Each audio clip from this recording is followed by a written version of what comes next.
الحمد لله رب العالمين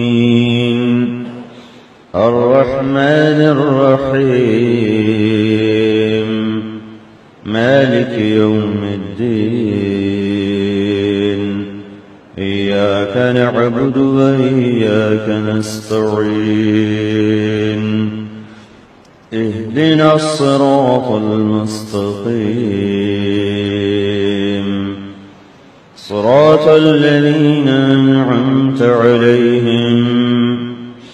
غير المغضوب عليهم ولا الضالين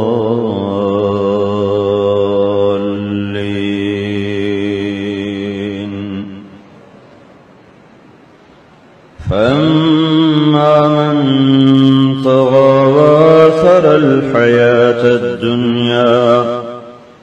فإن الجحيم هي المأوى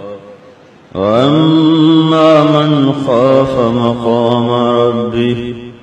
ونهى النفس عن الهوى فإن الجنة هي المأوى يسألونك عن الساعة أيان مرساها فيما أنت من ذكراها إلى ربك منتهاها إنما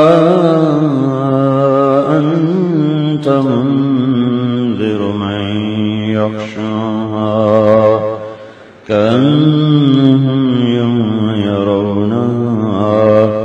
لم يلبثوا إلا عشية أو